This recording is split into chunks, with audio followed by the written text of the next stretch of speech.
Hi, I'm Holly Walk-Castora, a certified Iyengar yoga teacher in Bethlehem, Pennsylvania, and today we're practicing Dvipada Viparita Dandasana using the chair as part of our anti-aging sequence. So let's get started. So we're going to start with the preparation for the final variation of Dvipada Viparita Dandasana over the chair. So I'm using a backless yoga chair with a simple four-fold mat placed on it. And do you see how I'm bringing my torso closer to the back of the chair, and I'm holding onto the chair with my two hands, and I'm pulling down to help lift my chest up. So I'm not pulling my shoulders down so much as I'm pulling my hands down, and I'm coiling my back ribs towards the front of my chest to lift the front of my armpit chest up. Okay, and then see how I come down onto my elbows and then move my buttocks, first of all, away from my lower back, and second of all, towards the back of the edge of the seat. And then from here, I'm going to bring the tops of my shoulder blades onto the edge of the seat. Now watch, see how I'm opening my hands, and I'm pressing my hands into the back of the chair to pull the front of my chest, my sternum and my collarbones back in the opposite direction. And now I'm just below the tops of my shoulder blades, nearer my middle shoulder blades. Now watch how I take my hands, and not just my hands, but my upper arms. I'm rolling my triceps in towards the chair and turning my biceps and my deltoids out, away from the sides of the chair. Okay, now here I'm going to press my heels down and pull down on the chair to help me coil underneath the chair a little bit more. Did you see that? So those are the first two stages, and now, by the way, I've moved back a little bit more so that the tips of my shoulder blades are at the edge of the seat, and I keep pulling down with my hands and squeezing in with my triceps, and that has an effect on a couple of different parts of my body. It moves my shoulder blades up towards the ceiling, and I can feel my kidneys right here in my lower back moving into my body as well.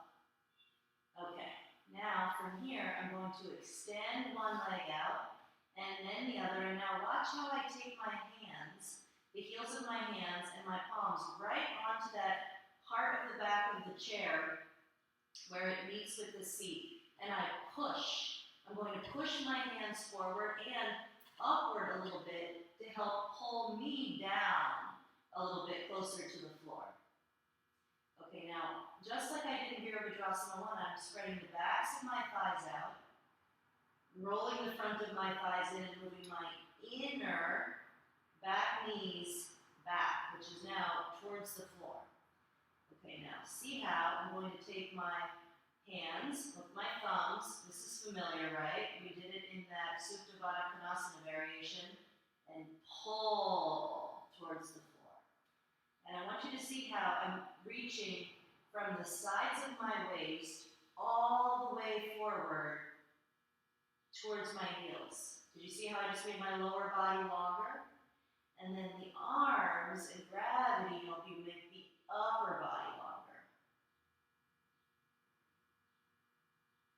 Now watch, I keep the shoulder blades moving away from the back of my neck so that my armpits lengthen.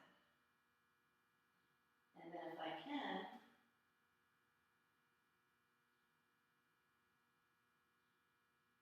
I'll reach for my elbows. But I have to keep rolling those triceps in and turning the biceps and the deltoids out so that my neck doesn't get jammed up. I have all of this space across the tops of my shoulders. And my legs stay active.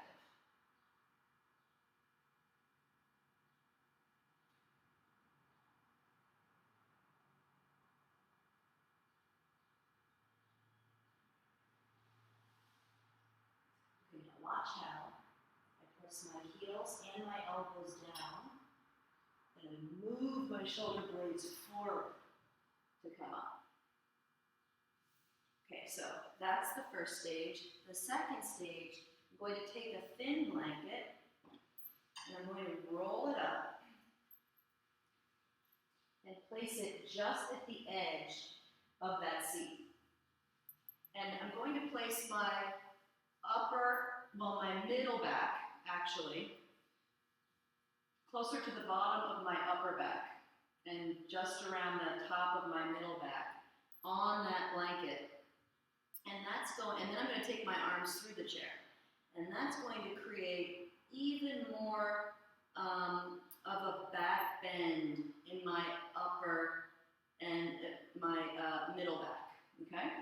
So, see how, again, just like I did before, coming down, and this time, I don't take my shoulder blades back behind the chair, okay? So I want you to see how, just like I did before, I'm sliding back, so that the skin on my upper back gets pulled towards my lower back, and the front of my torso is getting pulled towards my head.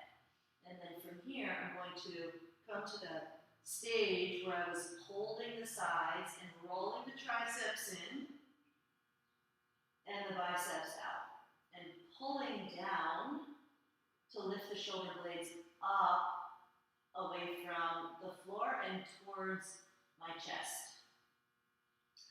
Okay, now from here, without letting my shoulder blades get pulled in front of the blanket, so I go nice and slow, and I tuck my outer shoulder blades in as I take my hands to this back rung of the chair.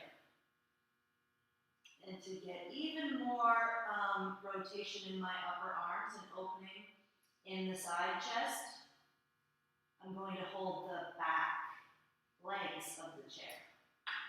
Okay, now one by one, I'm going to extend my knees and broaden the back of my thighs out away from each other by rolling the front of my thighs in. And I want you to see how I'm extending forward through my heels and pressing my knees and my thighs down towards the floor.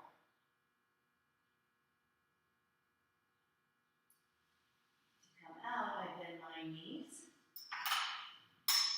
take my hands out, and again I press my heels and my elbows down and move my shoulder blades forward to come up. Yeah, every time I come up from Dvipada Viparita Dandasana in the chair, I feel like I have a newborn chest, and like it's just, my chest has emerged from this sort of like cocoon that it gets, sometimes you can feel trapped in, especially if I've been doing a lot of typing at the computer or a long drive or traveling in an airplane, those seats just seem to be getting smaller and smaller. So I feel like I have this rebirth in my pranavayu here in the chest. And the heart and the lungs are just singing after that asana. Namaste.